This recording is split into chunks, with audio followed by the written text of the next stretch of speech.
Un homme d'une famille pauvre épouse une très belle femme et plus tard, il fera un constat qui va le faire fondre en larmes. Salut à tous et bienvenue sur AZ 237. Le véritable amour ne tient pas compte des origines, de la distance, de la religion ou encore moins des richesses.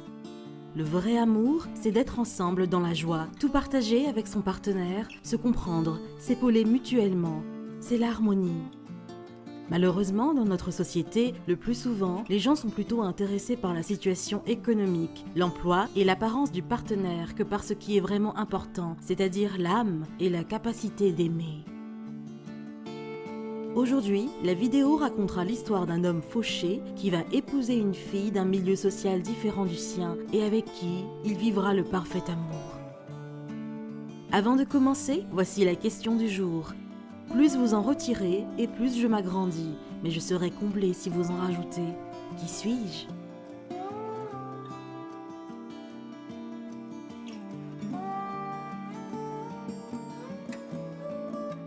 N'hésitez pas à liker la vidéo pour nous encourager et si vous êtes nouveau sur la chaîne, abonnez-vous et activez la cloche de notification pour ne manquer aucune de nos prochaines vidéos. Tout commença lorsque Bradley, homme de 28 ans, issu d'une famille misérable, sans emploi et sans avenir, décida de quitter son village presque démuni afin d'améliorer sa condition de vie. Il se rendait dans une grande ville à la recherche d'un travail. Bradley finit par obtenir un contrat à durée déterminée en tant que manœuvre dans une société de BTP de la ville. Quelques jours plus tard, il fit la rencontre d'Ashley. Ashley, fille de bonne famille aux yeux magnifiques, de longs cheveux et une silhouette charmante.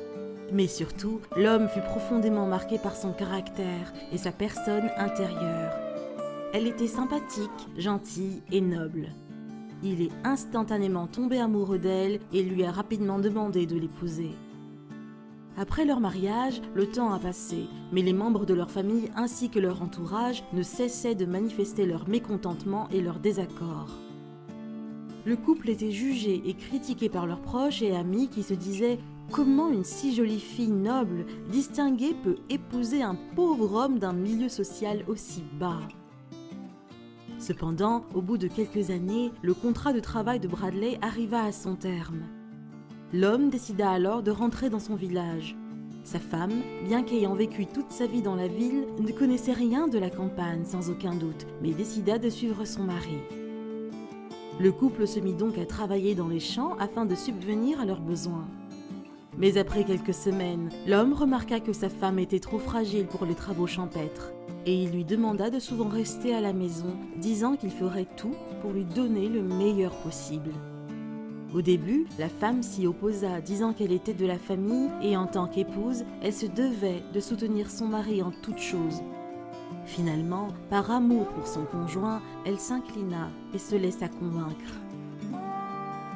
Depuis ce jour, Bradley quittait la maison très tôt à l'aube et rentrait tard dans la nuit. Et chaque matin, il laissait de l'argent à sa femme pour la ration et pour tout autre besoin. Cependant, il y avait des jours où l'argent n'était pas suffisant. Un matin, avant que Bradley ne parte au travail, sa femme lui demanda de l'argent pour s'acheter un nouveau peigne. L'homme était très bouleversé et lui répondit qu'il ne pouvait pas lui donner d'argent car il n'y en avait pas assez lui-même pour réparer sa montre. Elle n'insista pas et son mari s'en alla travailler. Ce jour-là, s'étant libéré un peu plus tôt, il se rendit dans un magasin de montres. Il se souvint alors de la demande de sa femme et décida de vendre sa montre à bas prix au lieu de la réparer car elle était en mauvais état. Et il acheta un nouveau peigne, un grand miroir et de la nourriture de bonne qualité. De retour chez lui, en ouvrant la porte, il fut surpris et bouleversé de voir sa femme avec une nouvelle coupe de cheveux. Ses cheveux étaient si courts maintenant. L'homme demanda à sa femme « Mais chérie, pourquoi t'es-tu coupé les cheveux ?» Elle avait décidé de se couper les cheveux et de les vendre pour acheter une nouvelle montre qu'elle tenait dans ses mains à son mari. Oui, elle avait sacrifié quelque chose d'aussi précieux pour rendre son mari heureux. À son tour, elle fut surprise de voir ce qu'il avait acheté pour elle, et tous les deux fondirent en larmes. L'amour qu'ils éprouvaient l'un pour l'autre était puissant, vrai et pur. Le véritable amour est basé sur des faits réels. Il ne s'agit pas de rêver de trouver un prince sur un cheval blanc ou une princesse enchantée sortant d'un carrosse. L'amour, c'est tout donner sans rien demander en retour, prendre soin de l'autre comme de soi-même. L'amour véritable, c'est aimer, le montrer par des actes et être sincère comme le montre cette histoire. Quelle est votre opinion au sujet de cette histoire ? Dites-le nous dans les commentaires. Et maintenant, la réponse à la question du jour. Un trou. Bravo à tous ceux qui ont trouvé la bonne réponse. Nous voici arrivés à la fin de cette vidéo. Merci de l'avoir regardée jusqu'à la fin. Surtout, n'oubliez pas de la liker et de la partager avec vos amis. À très bientôt sur AZ237.